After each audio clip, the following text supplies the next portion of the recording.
Bienvenue dans la rubrique Méditation. Nous écoutons l'homélie du Père Augustin Béranger, que moi Georgette je m'en vais vous présenter. Bien-aimés de Dieu, en ce 29e dimanche du temps ordinaire, nous clôturons la semaine missionnaire mondiale. En rappel, cette semaine consiste toujours à appeler tous les catholiques à la prière et au partage pour soutenir la vie et la mission des églises locales du monde.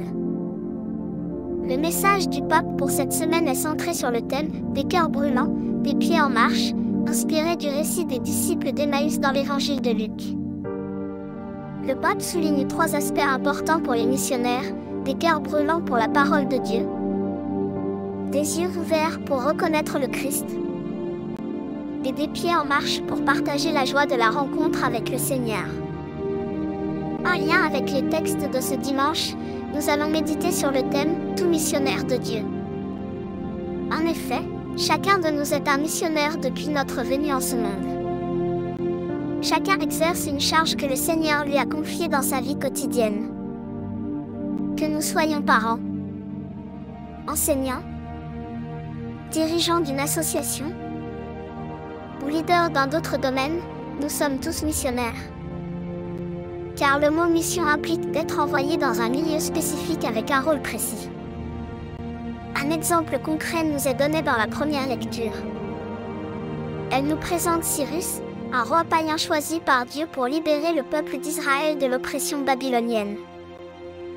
Malgré son ignorance de Dieu, Cyrus a été utilisé par Dieu pour accomplir sa volonté. Cela nous rappelle que Dieu peut utiliser des personnes inattendues avec des perspectives différentes des nôtres pour réaliser sa mission. Notre devoir en tant que missionnaire est d'être ouvert pour coopérer avec elle. Toute idée de division doit donc être bannie, car le missionnaire ne divise pas, il rassemble. Dans le psaume du jour, nous rendons gloire et puissance à Dieu, ensemble. Cela nous rappelle l'importance de partager notre rencontre avec le Seigneur et d'inviter les autres à le louer et à l'adorer. En tant que missionnaires, puissons-nous être des témoins joyeux de la présence de Dieu dans nos vies. Et aider les autres à reconnaître sa bonté. Par exemple, en partageant notre foi avec nos proches, en participant à des actions caritatives ou en étant attentifs aux besoins des autres, nous montrons que nous sommes des missionnaires à travers nos actions quotidiennes.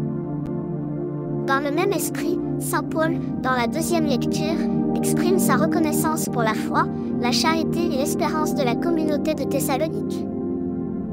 Cela met en évidence l'importance de la communauté dans la mission. Nous ne travaillons pas seuls en tant que missionnaires, mais en collaboration avec d'autres croyants.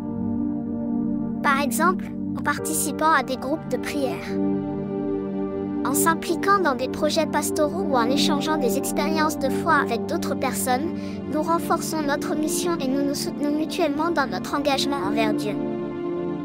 Jésus, dans l'Évangile, nous rappelle l'importance de reconnaître nos responsabilités civiques tout en restant fidèles à Dieu. Puissions-nous être des membres actifs de la société et respecter les lois et les institutions civiles.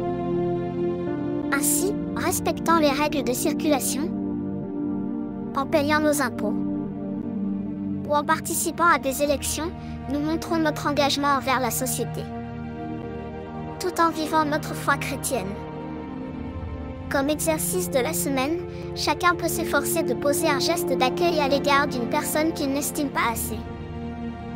Qui sait si ce petit geste, sourire, repas, poignée de main, etc., n'apportera pas à cette personne l'expérience de l'amour de Dieu à travers vous? C'est aussi dans les gestes simples que le paradis se construit. Prions, Seigneur, aide-nous à vivre notre mission avec foi, charité et espérance. Que notre communauté soit un témoignage vivant de ton amour, invitant les autres à te connaître et à te louer. Amen. Pas de vous abonner à notre chaîne YouTube et de partager nos histoires et nos méditations. C'est également un moyen d'être missionnaire de l'Évangile à travers les réseaux sociaux.